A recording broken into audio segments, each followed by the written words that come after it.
সকলকে স্বাগতম জানাচ্ছি কুকিং ব্লগের আরেকটি রেসিপিতে। মাটন আঁকনি বিরিয়ানি রান্নার রেসিপিটি সম্পূর্ণ দেখার অনুরোধ রইল। তো চলুন রেসিপিটি শুরু করা যাক। প্রথমেই মাংসটাকে পরিষ্কার করে ধুয়ে পানিটা ঝরিয়ে নিয়েছি। দিয়ে দেওয়া হয়েছে পরিমাণ মতো লবণ, জয়ত্রী, জায়ফল, শাহি জিরা গুঁড়ো অল্প, কাঁচা লঙ্কা বাটা, পেঁয়াজ রসুন বাটা, পেঁপে বাটা, কাজু, নারকেল একসাথে বাটা, টক দই,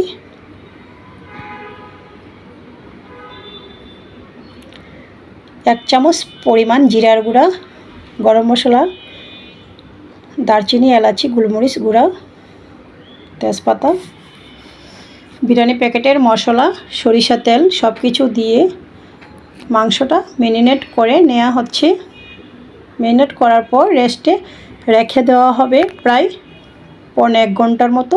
ফিরে আসছি 1.5 ঘন্টা পর। চুলাটা অন করে একটি পাত্র বসিয়ে দিয়েছি। দিয়ে দিয়েছি পরিমাণ মতো তেল, কুচি করে রাখা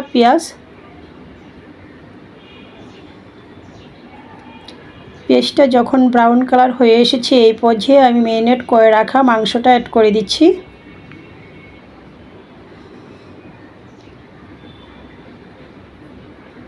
মাংস মাখানোর পাত্রটা ধুয়ে একদম অল্প পরিমাণে জল দিয়েছি।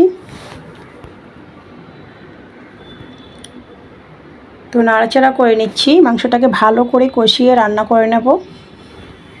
যেহেতু টক দই দেওয়া আছে মাংস থেকে অনেকটা পরিমাণেই গ্রেভি বেরিয়ে আসবে। ঢাকনাটা দিয়ে দিয়েছি। তো দেখতেই পাচ্ছেন মাংস থেকে অনেকটা গ্রেভি বেরিয়ে এসেছে। পেঁপে বাটাটা আমি দিয়েছি মাংসটা ভালো করে সিদ্ধ হওয়ার জন্য। অনেক সময় দেখা যায় খাসির মাংস সিদ্ধ হতে চায় না। তো ফিরে আসছি প্রায় 1.5 ঘন্টা পর। এর মাঝখানে তো আমি কয়েকবার নাড়াচাড়া করে নিয়েছিলাম। উপর থেকে মাংসর তেল ছেড়ে দিয়েছে, মাংসটাও ভালো করে সফট হয়ে গিয়েছে।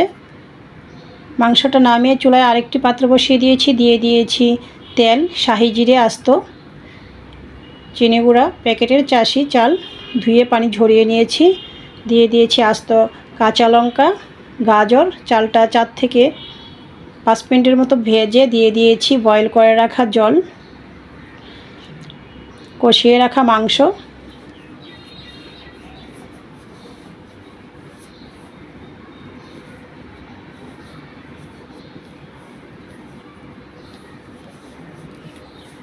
Powder milk.